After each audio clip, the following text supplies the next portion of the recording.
Welcome in to the PHNX Suns podcast, brought to you by the DraftKings Sportsbook app, America's #1 sportsbook app. Don't forget to hit that like button, subscribe wherever you get your podcast, and leave us a 5-star review. I'm Lindsey Smith, here with Saul Bookman, Espo, and Gerald Bourguet. And we got a fun tweet right before the show started about Kevin Durant. How you guys feeling? I mean, I feel like it's somewhat exciting, but it's not giving us a ton to go off of. Obviously, we got the tweet from Sean Devaney and Steve Bulpett, who are two longtime Celtics reporters. I've worked with Sean personally. Actually met Steve in Vegas at Summer League. These are guys that have been covering Boston sports for a really long time, so they are reputable sources for anyone who was wondering that. But at least it's something. Like, I don't know if it's the dead days of August. I think she was just asking you how you're doing. No, that's fine. We can jump right into how we're feeling about this. Okay. I feel like she asked how we're feeling about the tweet, but yeah, I don't. It's something at least. I wasn't expecting much in August. I thought we were probably gonna have to wait closer to training camp, but it looks like he's at least meeting with Nets owner Joe Tsai. Yeah, it's a trusted source, at least the people behind it. So obviously we don't know who their actual sources are, but so I trust what we're hearing. We just have no clue, and we'll get into it. But at least it's something, like Gerald said. I'm glad we're hearing some kind of movement, because I was in the camp that we're not going to hear anything about KD until we get to training camp or closer to training camp. So any movement is a step closer to closure. So I don't give a shit. I'm happy with any movement, whether it's good for the Suns or bad. I don't care. I want this all over. Just a resolution at this point. Yeah. All right. So let's dive into what was shared. So as you mentioned, Sean Devaney tweeted out breaking news from Steve Bulpett. Sources tell Heavy on Sports that Kevin Durant will meet with Brooklyn Nets owner Joe Tsai this week, as his request for a trade has reached a stalemate. So, as you mentioned, this is a reputable source. Mark Stein also quote tweeted that tweet, sharing more information, saying that he reached out to the Nets to see if they would comment on this, and they chose to decline to comment on it. But within the article that they shared, we'll talk about a couple quotes. The first one said, "One league executive believes there could soon be a chance for clarity. The source told Heavy Sports, quote, 'What I'm hearing is that KD is going to meet with the owner this week. He's going to go directly to the owner, Joe Tsai, sometime this week. We'll see how that all works out.'" Do you guys think this is just kind of a touching base type of a thing, or do you think this is a precursor to the nuclear codes that we've talked about? What I've heard is that those two are pretty close, and they have a really good relationship. So I'm going to assume that in some way, shape, or form, they're either going to clear the air, or KD is going to ultimately say exactly what we've been hearing. It's like, I'm done. Like, I'm out. Find myself a way to either Phoenix or Miami or whatever. I'm not going to do this, because from what I've heard is that KD doesn't like playing for Steve Nash. He does not like that coaching staff. He's even tried to leverage getting other coaches to come in onto that staff, so at least he can tolerate it. And then with the Kyrie thing all thrown in, I just feel like KD doesn't have. He doesn't feel like the stability there is ideal for him, so he wants out, and I get it. Well, the staff thing's tricky too, because Steve Nash went to Brooklyn in part because of Sean Marks, the GM, who he had a relationship with from his playing days. So the whole thing is complicated, but I don't know. later in the article, I don't know if we're going to get to this specific quote, but another source says KD's not the kind of guy in his mind to go nuclear, to push that option. So, I mean, I don't know who to believe in any of this anymore. We know KD wants to be in Phoenix in part, but is he willing to do what it'll take to get there?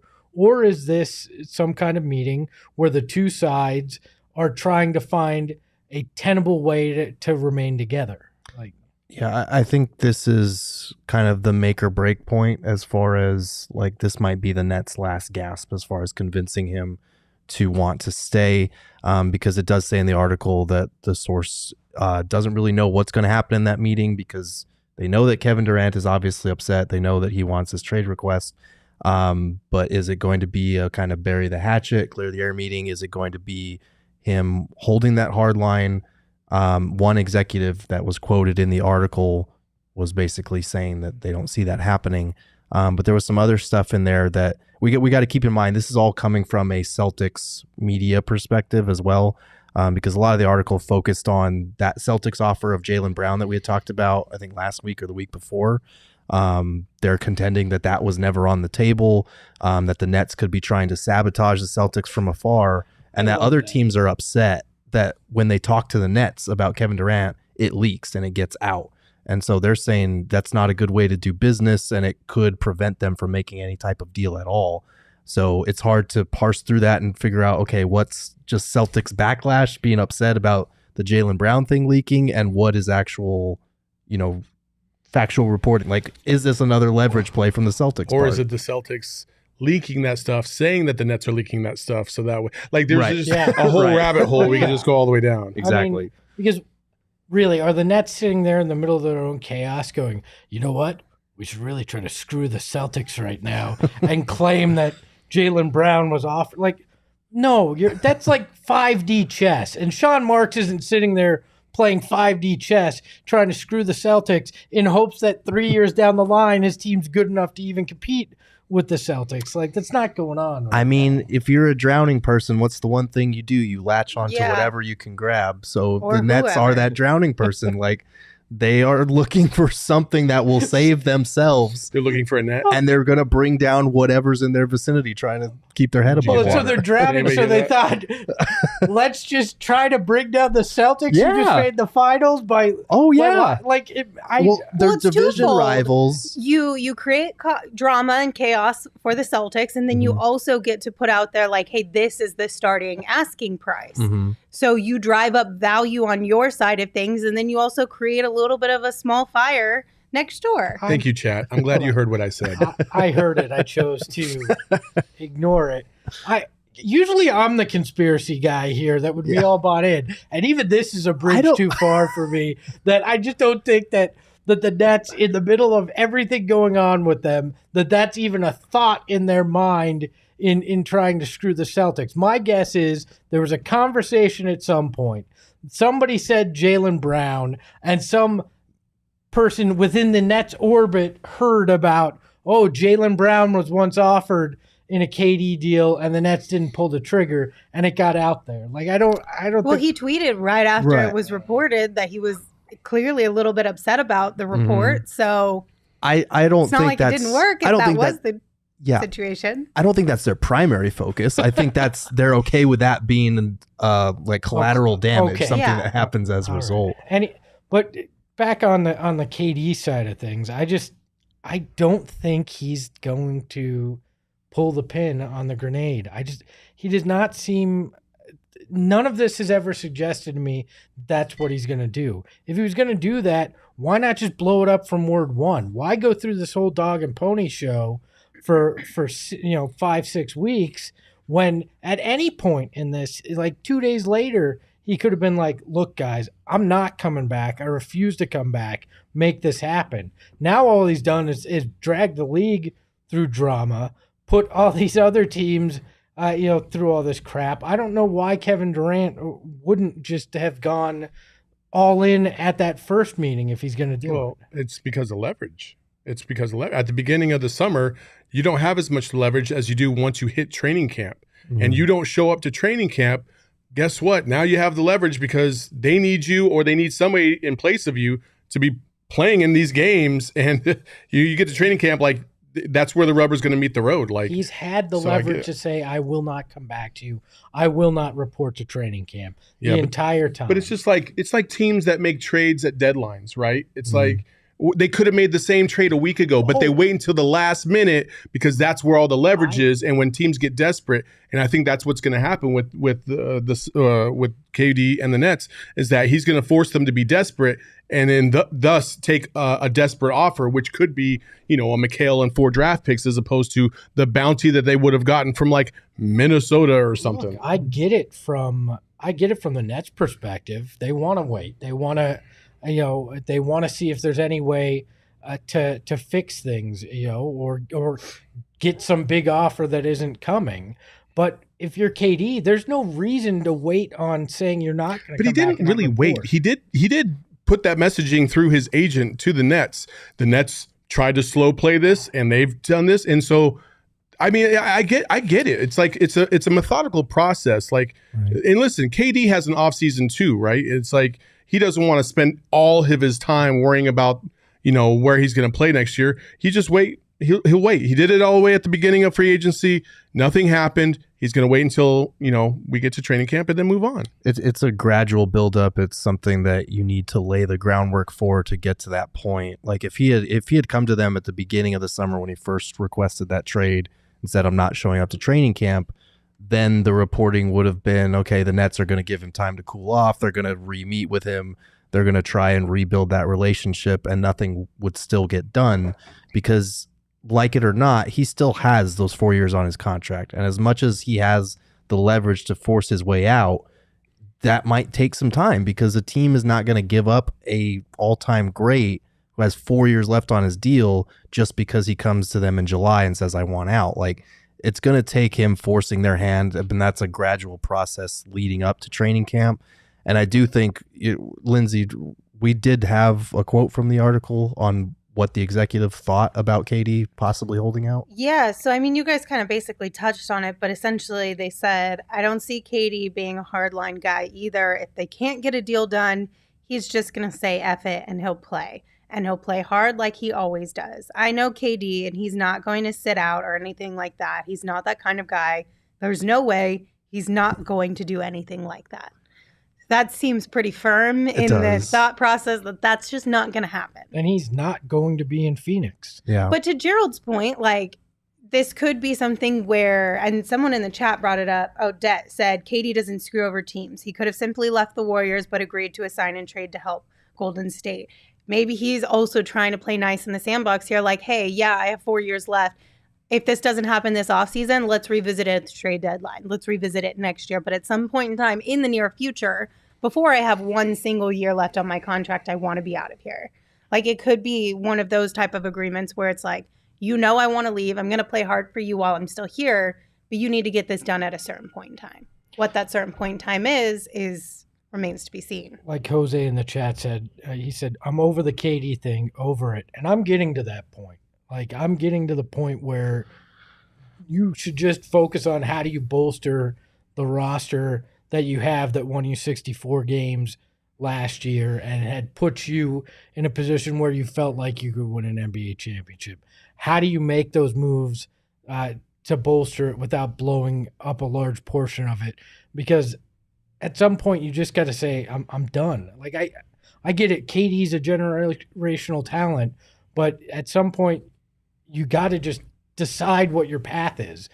I agree with that to a certain extent. I think you look at their roster, they only have one roster spot left as it is. So their roster's pretty much set. If you're talking about like other trades, like the ones that the non-KD trades, you can make some of those, but I do think maintaining the flexibility of we can run it back and still be able to trade for him later in the season or at the trade deadline. I think you get the best of both worlds that way.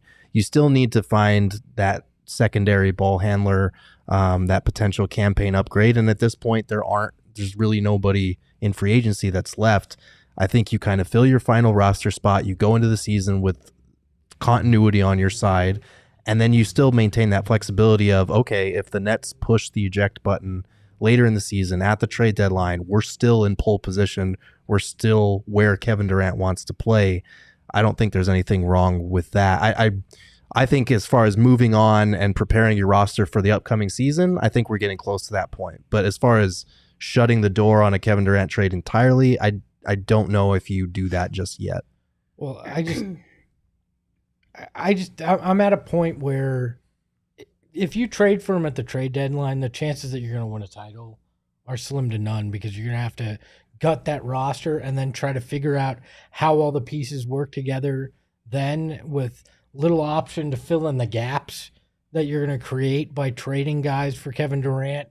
That's a 2023-24 season play at that point in my mind. I don't know if I agree. Name me a team that made a big trade that seismically changed the entire roster and complexion of things while losing key pieces and went on to win a title. I mean, at the The trade. Houston deadline. Rockets did it with Clyde Drexler. I mean, That name didn't me. blow up things though. But that They blew still up had- Portland's chances of ever winning a championship. But name me a bolstered the midseason Rockets. trade where the guy coming back was as good as Kevin Durant. Like True. those don't really happen typically That's midseason. fair. So that's just kind of an outlier. But I don't know. I think you keep the door open, but you set your sights on the upcoming season if this continues. But again, they're meeting this week, so there's probably going to be more reporting on what comes out of that meeting, and we'll have clarity a little bit more one way or another. Is Kevin Durant okay with coming back to the Nets, or is he pushing closer to this hardline stance that this one executive doesn't think he'll take?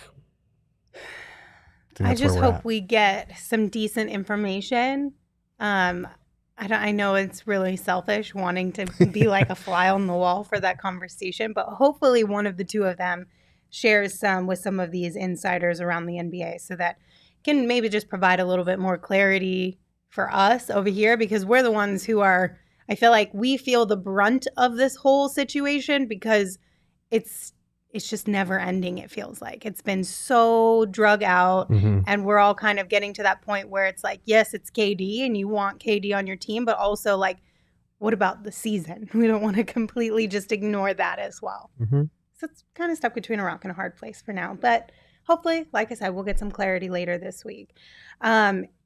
If you didn't bet on KD coming to the Suns or staying in Brooklyn, you kind of missed out on the DraftKings Sportsbook app because that's no longer available. But what is available are futures bets for this upcoming season. So if you're feeling like you want to go peek at some of those odds over there and maybe potentially play some future bets, download the DraftKings Sportsbook app right now. Use promo code PHNX. Make your first deposit and get a risk-free bet up to $1,000. Again, that's promo code PHNX only at DraftKings Sportsbook. Minimum age and eligibility restrictions apply. See show notes for details. Also, apologies to anybody who took my DraftKings bet of the week last week with the Rattlers, because that was brutal. Well. That was a controversial close. finish. Yeah, Yeah, but that was tough. maybe it was my fault. I think I jinxed him, but you know. nothing like a title coming to Prescott Valley potentially. You know, the bastion of sports in the States. Are you bashing Prescott Valley? I'm just saying it would be interesting. I will not have any Prescott Valley slander on this show. Do you all say Prescott, or do any of you say Prescott? I say Prescott. I say Prescott too. Like if it was like, yeah, no, it's Prescott. There's no way around it. All right. Also, one other reminder, we've got some free stuff up for grabs over at gophnx.com.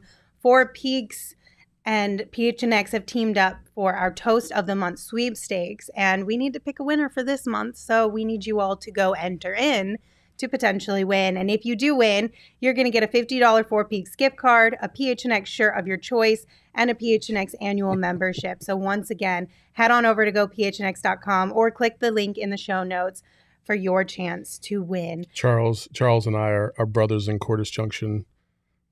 So Yeah. we will not stand for this Prescott Valley slander. Okay. Just a reminder, you do have to be 21 years or older to enjoy 4 Peaks beer, and we ask that you enjoy responsibly, but the entire family, no matter the age, can enjoy the 4 Peaks Brewery out in Tempe and the delicious food that they have over there. Okay, it's time for everyone's favorite day, favorite segment of the entire week. It's Trade Machine Tuesday time. Cue it, Jacob. Trade Machine Tuesday, Trade Machine Tuesday, Trade Machine Tuesday. Fight again, Jacob. And today we had Espo put together some trades surrounding Jae Crowder. Before we get into it, I do have one quick question because I've seen a lot of this in the chat, everyone being like, let's just trade Jae Crowder already. Do we really feel like yesterday's tweet was as dramatic as a I don't want to be here tweet? Because I'm just confused as to, it seems like so many people are like, get him out of here. Like, was it that bad? I mean, I don't have the same vitriol as maybe the Eric Bledsoe, comment, but I do think he was relatively saying the same thing. I feel like he's ready to go, but I didn't take. Listen, these guys say something, and I'm not expecting instant results right away. So, hey, at some point he'll be gone. I'm sure. I am. Get stuff done, James. No, I'm just kidding. I don't.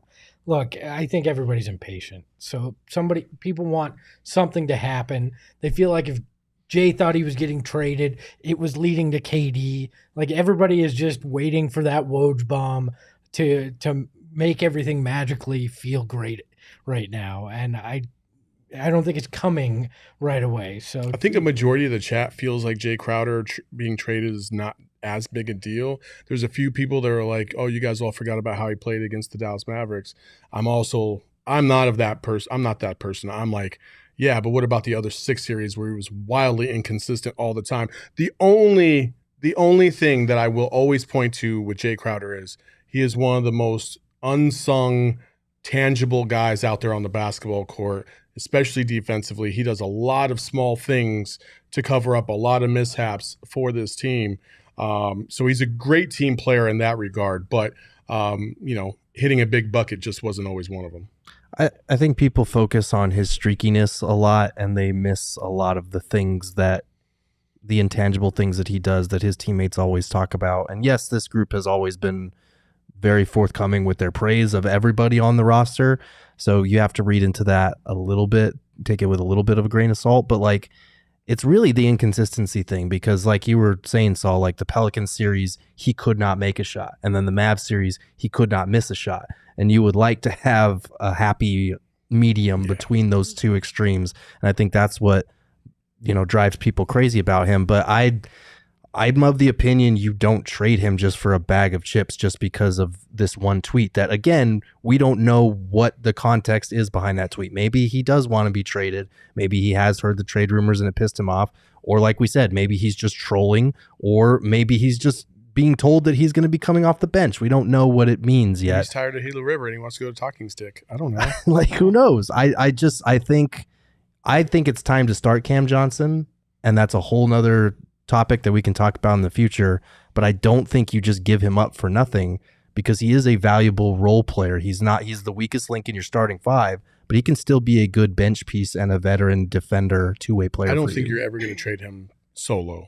No. I think he'll be in a package to get you something of good value in return. That's the only way you get rid of Jae Crowder. You do not trade him for a first or a second round pick or some scrub that's barely ever going to play. You have to get value back for him because he is a valuable player. Mm-hmm. Well, his attitude too, like the swag that he brings. Again, I go back to the chemistry thing.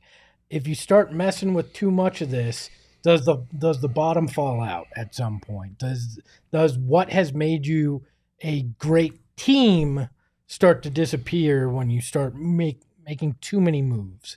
If possible, I don't think just trading Jay does that. Let me make that clear. But I think, if it's Jay, it's Cam, it's Mikhail, and all this starts to go out the door, do you lose some of your identity with that as well? I just think that there's so many variables that have happened since the beginning of the playoffs to this point that could have already screwed up a little bit of this chemistry. Obviously the hard feelings in Game 7 and how that all fell apart. There were some emotions that came forward from people, and maybe things that they had been suppressing. And now when they're getting their ass handed to them, okay, now it's coming up. You know what I mean? Money and DA and trade rumors and KD, like a lot of this stuff might make some of these guys feel some type of way. And so their chemistry could, for all intents and purposes, be ruined. But I think they are professionals at the end of the day, and they'll get through it. But I will also say this about the good vibes and the feelings and all this great stuff. Everybody's feeling good when you fucking win. when they started losing in the playoffs, shit started falling apart. And I would say that if the Suns won, they were a 42-42 team, I guarantee the vibes wouldn't have been all, hunky-dory either. It would have been like, okay, well, there's some truths that need to come out. And so here we go. And that's why I hesitate to just dump him for nothing like some people are asking that the Suns do, because if you're talking about guys that are pivotal to that locker room chemistry and to having been through, experiences like this with other teams in his past career, a guy like Jae Crowder is a good guy that can help repair some of those things. If he's upset, obviously that makes it more difficult, but like I don't see Jae Crowder being the type that would let that get ahead of his professionalism and his bond with these guys. And you can see it in the comments. There's just so many misconceptions about Jay. Like somebody said that he shoots more than DA. He takes 4 fewer field goal attempts per game than DA. So that's just not even remotely true. There's just, I feel like people pin it on the weakest link in the starting 5. Yeah. And I get it. You want an upgrade at that position when you look at how good the rest of this team is. You want Kevin Durant. But like trading him for nothing is just bad asset management. You can move him to the bench and start Cam Johnson, and there you've upgraded your 4. Yeah. Like Blue Gold in the chat says 42 and 42 is impossible. This is correct. So math is tough. So it was 41 and 41. My bad, Blue Gold. Jesus, it was close enough. Jacob, can we remind everybody what today is so we can get back to where we were trying to go? Train Machine Tuesday. Train Machine. All right, so first up, we've got the Suns receiving Duncan Robinson and the Heat receiving Jae Crowder and Torrey Craig. Who says no? Look, the Heat are looking for a guy that can replace PJ Tucker, right? There's 2 of them. You may need to figure out which one's the PJ Tucker on a specific night, but you get 2 guys that can play that role. Duncan Robinson can shoot from deep, which is something we've talked about this team needing. I mean, I think I get it. Big contract, hasn't performed up to it. But if you're looking at him to come in and help spread the floor, he can still do that. That's the only thing he can do. If that's what you need him to defensively, do. you are going to be the chat hates this. Struggling. I hate this too. You can hate it. It's an option. Okay, the shooting would be definitely a nice asset. My hesitation, aside from the defense thing, because that is a considerable concern with Robinson, he's not playable come playoff time, is the fact that like with spot up shooters that the Suns have had in the past, like Langston Galloway, like Landry Shamet, Monty and the Suns have not always utilized them all that well as far as getting them flying off screens, getting them set up for spot up looks. And that's exactly what you would want with Duncan Robinson, because we remember the times that they played the Heat and he torched the Suns multiple times, but like you need an offense that has him flying around screens, and the Suns offense just doesn't do that as often as it needs to for a guy like him. Let me make this clear. This wasn't my favorite deal. No, I just looked at the rumors of teams. Yeah. Ryan G in the chat, trade Espo after this trade. Oh, that's hey, if you get something of quality, sure, but you're not gonna. So okay, well then I guess we can move on from this one. So nobody liked it. So nobody liked that one. We got another one. The Suns receive Mike Conley, and the Jazz receive Jae Crowder, Torrey Craig, Cam Payne, and a 2023 first-round pick. Who says no? I think the Jazz might be hesitant on it, but if you look at it, they get a cheaper, younger option in Cam Payne to play, and then expiring deals, and they get another first-round pick.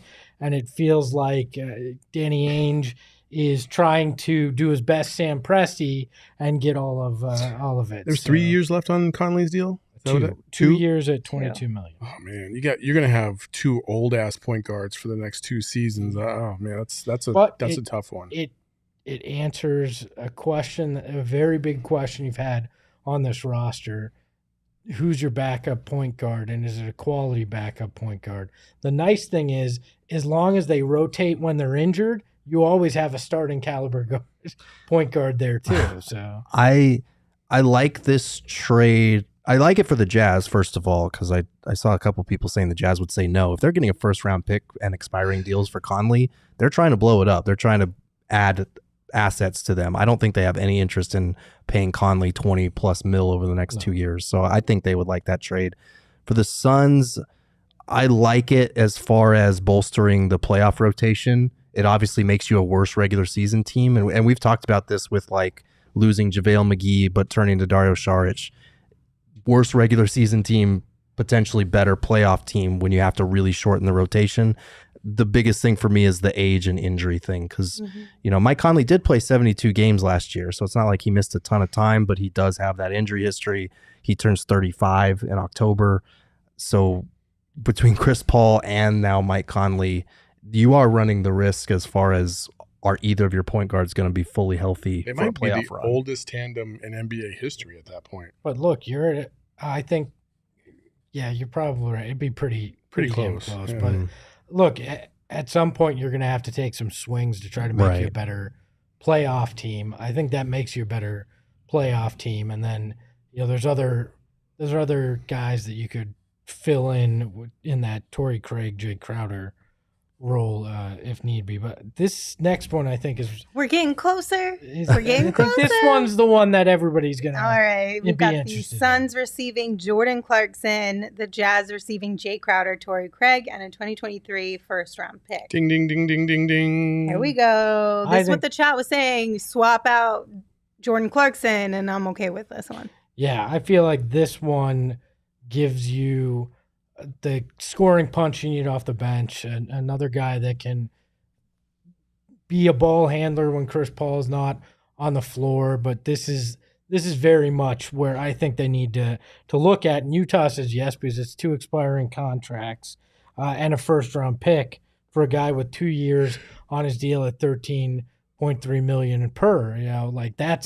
That's the kind of deal that Utah's in business for. And I think this makes the Suns a better team, bolsters your bench, which means you can probably move Cam into your starting lineup.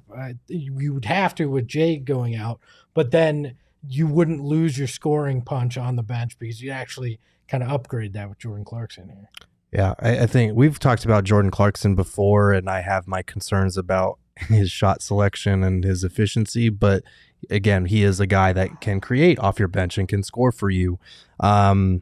It hurts your wing depth a little bit, but if Cam Johnson's capable of plugging in that starting 4 spot and then Clarkson is coming to your bench, I think that's good. I think the Jazz would at least be interested in that type of deal because it's 2 expirings and a first rounder. They're trying to blow it up. They have no need for Jordan Clarkson. They might try to hold out for more. They might keep him and look to the trade deadline and try to be like, okay, if you really want this guy to help your bench, you got to give us 1 or 2 first-round picks. That damn Rudy Gobert trade ruined everything. I don't know what the Timberwolves were thinking because setting 4 first-rounders for Rudy Gobert, now they're going to hold out for 1 to 2 for every other damn player they have. But do you think that really can completely change the entire trade landscape of the NBA, though? Or are a majority of GMs going to look at that and be like, that was a bad move? I think that can't be what sets the standard moving forward, or nobody's going to move people. I mean, I think it impacts it for sure. I don't think it determines it solely because then we could have another trade that comes along, a major one that totally realigns the market value. But like as of right now, it's not just him. It's what the Hawks gave up for DeJounte Murray as well. They gave up a whole host of picks. I think that's what it's going to take. Jordan Clarkson is nowhere near that. Yeah, thank you. But like obviously, if you're asking for 1, maybe with Gobert getting 4, now you can ask for 2. It opens the door a little bit more, especially because Danny Ainge is clearly stockpiling picks now. You can ask for whatever you want. It's whether the market's willing to pay it. And I don't see somebody giving up 2 first-round picks for Jordan Clarkson unless James Jones knows he's out of the KD sweepstakes and he says, screw the picks. I need a guy. But I don't think that's going to be the market price. Now, the Jazz could play that game of chicken because it doesn't impact them. I mean, they don't really care. They're going to be bad regardless if they move off of Donovan Mitchell. So, but I think this next one could be really spicy if you want to go here. Okay, I like this one. I think it's going to be so fun. Prepare yourselves, chat and listeners. We have the Suns receiving Kelly Oubre Jr. and the Hornets receiving Jae Crowder. Who says no? Not me, because it's chaos. I do. This man came up with his Joker trade. You called me the Joker yesterday, so now I'm just going to bring the chaos. I think that offended him. I think he was offended. I was just trying to throw in a Batman reference, and I think I hurt his feelings. Apologize. Say you're sorry. It was very accurate. And that's why I think that's it hurt so much. Look, this. I don't know. I don't know that the Hornets would do this. I don't know that the Suns would do this. But the math works. The chat and the fans love is Kelly. very 50-50 on this one. There's a lot of W's. There's a lot of hell no's. There's a lot of give me that beautiful man back in a Suns jersey. So You want to talk about potentially shaking up the chemistry for better or worse. That's the way you do it right there. But I said this before the show when we first talked about this, and we won't go too far into this. I get it. But I do think Kelly Oubre Jr.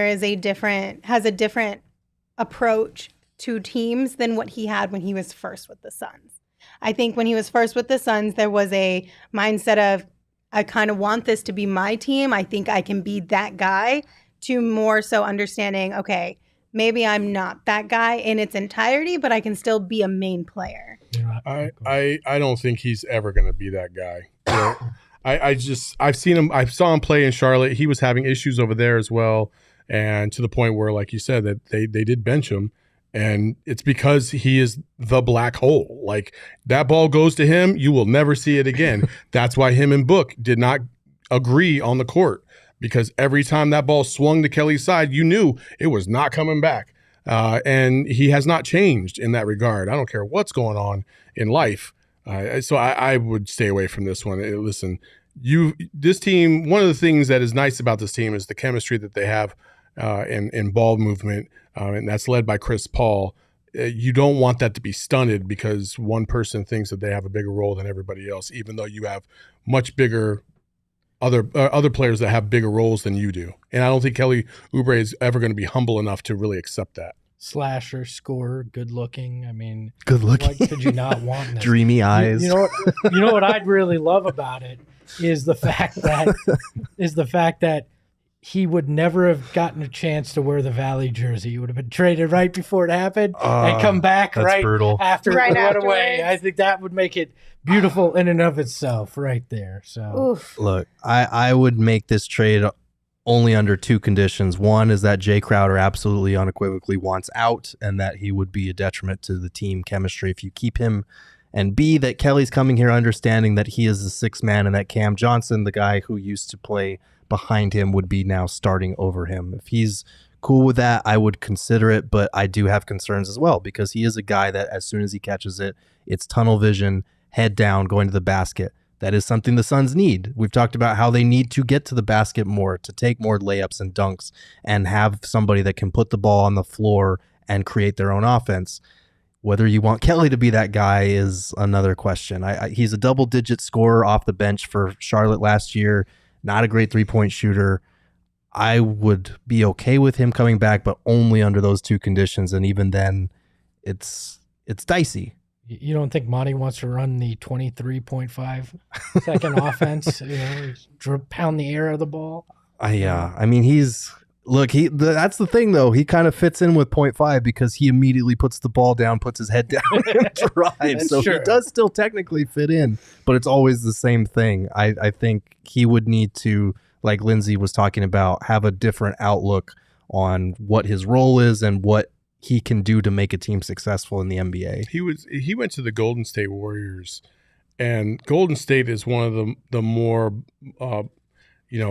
chemistry-driven offenses in the league, and he was like a square peg in a round hole. Like, it was just awful. But that was when a lot of the guys were injured, though. Yeah, too. but It wasn't but it's still like the system itself. He just didn't fit, and we all knew it didn't fit when he went. And then he goes to Charlotte. He's playing with a lot of young guys and LaMelo Ball and company. And again, he just doesn't fit. He doesn't fit anywhere in the league because he does not know how to share the ball, and he never will. Damn, that was like unequivocal. Like, he's never gonna figure it out. He won't. He's been in the league for like what, 6-7 years? I mean, yeah, but Hasn't figured it out yet? He's still only 26. He's not like a done deal. Maybe a change of scenery could but help. he's been in the league for like 7 years. Yeah, I mean, that's like 50 in NBA years. I just don't think he's like, he has no place in the league. I just think his place in the league might not be on a title contending team. It'll be on an average or a bad team. That's forever the Kelly Oubre way. It just will be. Jesus.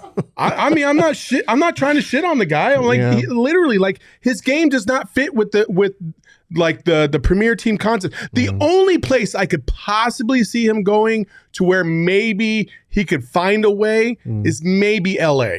Because LA is kind of, the ball dominant, LeBron dominates, AD dominates. Maybe you bring in Kelly and he can do a little bit of that, but still, like, they just will never see eye to eye. So it'll never happen. So another desperate average team. Yes. What you're saying. Yes. Like, I did it. I love Kelly, but you are onto something because you look at the teams that he's been on: Wizards for 4 years, Suns for 2 years, Warriors, and then Charlotte last year. They were all very middle of the line. They were all trash. Average teams. And he didn't even play in the best part of one of those teams when they had their hottest run, which is the Suns in the bubble. He decided to sit out, and they had their best run of the season. There's a reason for that.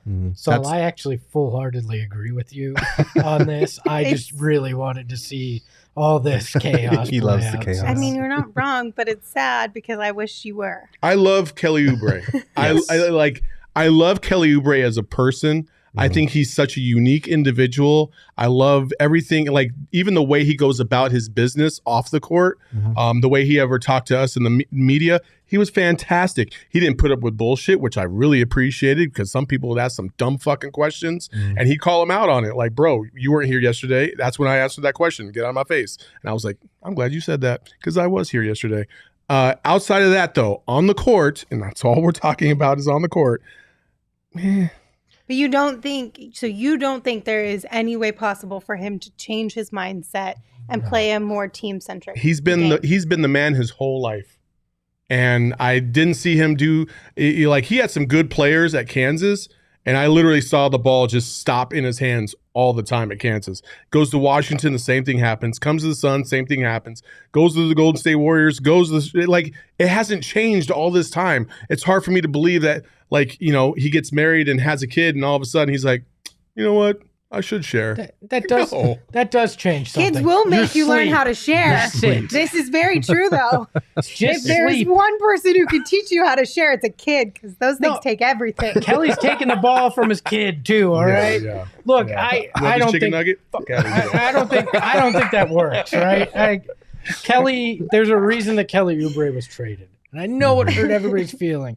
And I was pounding the table back then that exactly what you're saying. And it hasn't changed. Bringing him back in, I think, causes locker room issues, among other things, as well. I don't see it making sense. And I always hated the fact that he took the credit for the Valley jerseys, as those were in the works long before. Yeah, Valley but boys, he made it cool, Espo. Those jerseys would not have popped off nearly as much as they did without Kelly. I get what you're saying. I get what you're saying.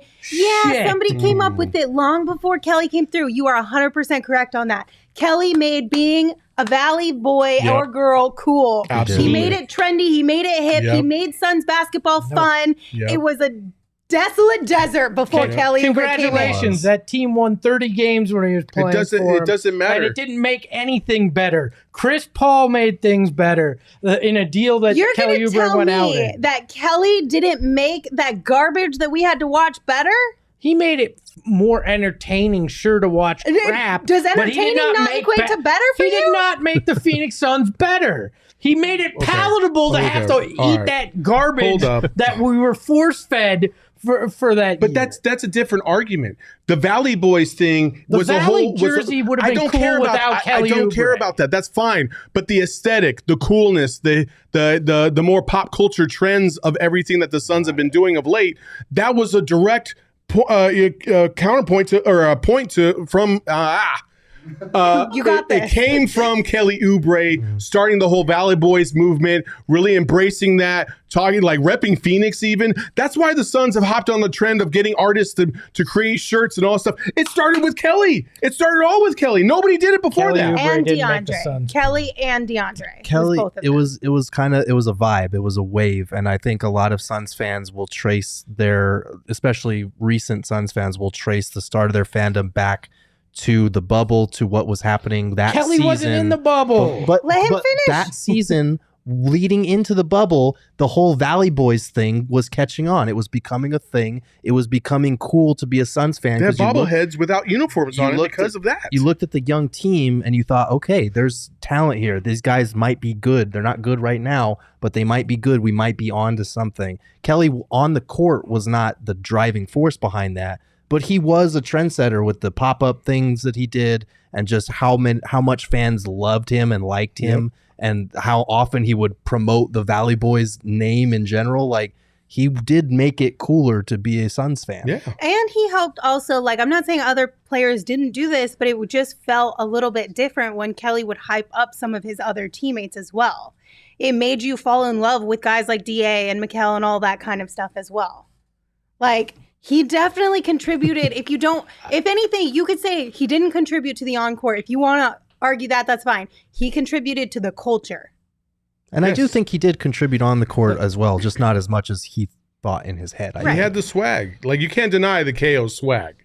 Like, that's something I will not it's called irrational confidence. It's not. That is exactly what Kelly Oubre had. Kelly Oubre is the basketball version of Eric Burns, all right? Oh, man. I don't even know what the fuck that reference is. He averaged who's Eric Burns? Former Diamondbacks outfielder, now the manager of the Savannah Bananas. It's all show, no substance, all right? Okay. I mean, Savannah Bananas, don't poo-poo on them. I'm not poo-pooing on the Savannah Bananas. Again, it's a trendsetter. He did average almost 19 points a game his last season here. It's not that he was, Great. I think he was the skinniest kid at fat camp again. Look, he was on a shitty team. Somebody had to score. That shitty team had its starting center out for 25 games also. So we've always talked about, would this team have been a playoff team if DA hadn't been suspended for 25 games to start the season? I feel that yes, because they went on the 8-0 bubble run and came up just short of making the playoffs. I feel like Lindsey's required to speak nicely of Kelly Oubre as part of the legal agreement after she hit him in the face with a mic. Like, it was, you have to speak kindly of me, otherwise this will go badly. I mean, again, I think this is two separate arguments. The argument isn't, did Kelly Oubre make the Suns good? It's, did he make them trendy? Did he make them more palatable in pop culture? And did he change the chemistry to an extent? No, because rumor is he got traded because he didn't get along with guys in the locker room. No, I understand that, but there were rumors that there was some beef between certain players and him. Yes, but there were also really good relationships between him and other certain players. And I'm talking about the chemistry as far as being more lighthearted in these situations, having fun playing basketball again. The same type of stuff that JaVale McGee brought last year. Making it fun when you're winning and going, like, battling through the trenches of a season. You're still enjoying it, and your fan base knows that you're enjoying it. I was not expecting to shit on Kelly Oubre and then praise defend him. Kelly all in the same show. Kelly I didn't know Oubre, that was going to happen. Kelly Oubre made it fun to lose. All right, I can agree to that. Jesus Christ. Oubre was... My original argument was simply that Kelly Oubre didn't make the Valley jerseys cool. Yeah, but because he didn't. One, he did, and two, you're holding on to that so much. You hate Kelly because of the Valley jerseys. That photo shoot is still iconic. I'm not going to lie. He did not make the Valley jerseys cool. They're a cool design, and winning made them cool. I think he enhanced their coolness because of the Photoshop. No, that you dropped. can't say that. Because he rode a goddamn horse. You jersey. No, dude, the Suns winning almost has nothing to do with how cool those jerseys are. It's like the Vancouver Grizzlies jerseys. When you look at them, they sucked, but those jerseys were fucking hot. No, that's not true. Because some people think that the Suns oval jerseys from the 7 seconds or less days are the coolest jerseys. And it's because they wanted it, and that's when they became a fan. Nobody on this panel does. No, but none of us are in that age group. Aesthetically, we hate those jerseys. Look, Kelly Oubre was a wave, but every wave crashes at some point. How long are you thinking about that? This guy. And it just crashed all over freaking Espo. Why are you so bitter about that, man? Why can't Kelly get a little love for the Valley jerseys? Because it's ridiculous. That's why. That's why. Because the whole group fell in love with a pretty boy, decided to have fun losing, and then I decided to sow chaos and made myself angry. How the hell did I joker myself? Like you ran yourself over with your own fucking car. That's tough. Oh, sorry, Espo. The only good thing Kelly Oubre did here was bring CP3 to the Valley. Oh man, That's it. You want to know the bright side? If we do get Kelly back, What's that? if we get Kelly back, then we can go get Jordan Clarkson, and then they could come off the bench. Kelly Clarkson, let's go. Oh, Kelly Clarkson! That one was courtesy of Shane Diefenbach, the man behind the Mac. Attaboy, Shane. Thank you, Shane. Also, Espo, everyone in the chat is saying that you need some OGs because you hurt your heart today, and that just might help you process your emotions a little bit more. Espo goes to another level when we talk uniforms. Like he's very, he's Very the most passionate. passionate person I've ever met when it comes to uniforms of any type. Like he will debate you all day long. Give the graphic designers their love. They deserve it. You can Who's the you Suns can graphic do designer? both. There's a whole team of them. You can give the graphic designers their love and also give Kelly the love for amplifying their work. Boom. It's like Hold on, did you see the crappy shirts that Kelly Oubre put out? Oh, And now we're trying to God. give him credit for a beautiful Here we jersey? go. God. Did I just not No. say he amplified somebody else's work? Espo. All because you Sir. don't like it doesn't mean it's crappy. It was clip art. Literal clip art. Yeah, but when Anyway. somebody like Kelly Oubre wears clip art, it becomes cool. It's like, listen, we've sold a lot of merch, but let Devin Booker wear one of our shirts. All of a sudden, it's the coolest thing in the Valley. I promise you that. Exactly. That's just what it is. Devin Booker's a good player who's added to winning and is an all-time freaking great. God. That's the first thing I think when I look at a jersey's aesthetic is like what's their like win percentage? What If you How win, much will I feel like a winner by wearing this if shirt? you win, you like things more. I get that. God. I get your sentiment because a lot of people do like those awful jerseys from the Nash era. I'm not one of those people though. I hate Manuel in the chat, the 04-05 orange PHNX Suns jerseys were Oh, lit. no, I don't know what man. anyone's saying. Oh, they were Manuel. goddamn Home Depot.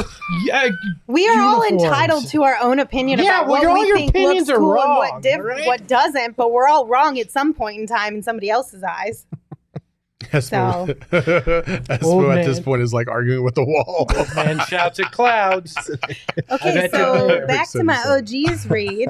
If you need some OGs, now is a great time for you to head over to gophnx.com or click the link in our show notes because we're going to give away some OGs. That's right. We've got our Flavoring Life sweepstakes, which is live at gophnx.com right now. And one winner will receive 3 bags of OGs, including orange creamsicle and a tropical flavor, an OG's hat, a PHNX shirt of your choice, and a PHNX annual membership. So this is a really big package that you definitely... Espo! F you, Espo! I didn't even hear it. I'm glad I didn't hear it. Dear Lord.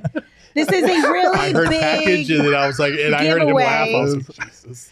He's gone to his maniacal Joker He laugh. is. Now we broke him. Yeah, With Kelly Oubre, we broke he him. did that on purpose. He's just trying to get back at me because he's mad at me about Kelly Oubre and these Valley No, we jerseys. locked eyes. Anyway. Executive. You laughed before. Oh my God, Espo. How can you make something bad go from bad to worse? Jesus. What is wrong with Espo today? Holy crap. Actually, What the fuck is going on right now? Oh my God. he's actually laughing like the Joker right now. Gerald, I think you literally broke something in Espo's I soul didn't- yesterday with wasn't- those comments. It wasn't my fault. Let me finish the ad read. I'm trying. Check out OGs online at ogsbrands.com and on Instagram at ogsbrands. You can also find their products at your local dispensary. You must be 21 years or older to purchase. And also, we want you guys to stay safe and healthy this summer and this upcoming sun season. So COVID-19 vaccines are free for everyone 5 and older. Those 12 and older are also now eligible for a booster. Visit azhealth.gov/find vaccine for a location near you. Blue Gold in the chat saying, listen, Kelly got the show lit today. We'll give him that. This is true. So if nothing, we owe Kelly for that. Thank you guys for tuning in. We appreciate you. We will be back tomorrow, same place, same time, 2 p.m. on our YouTube channel if you want to come join us live. Until then, you can follow me on Twitter at Lindsey Smith AZ. You can follow Saul at Saul_Bookman. You can follow Gerald at Gerald Bourget. And of course, you can follow Espo at Espo. But I don't know if Espo should be the one to Here take we us go. over or Good not. luck. I don't know. Some men just want to watch the world burn. Ahoy, hoy. My lifestyle is retro. Tell the Phoenix Metro. Megas in control and he ain't never gonna let go. PHNX though. Lindsey, Gerald, Espo. Saw past the ball. We here to turn up the tempo. Got to understand me. I'll always rep the family. Rally in the valley like Dan G. No plan B. Always on the job. My team move like the mob. Turn the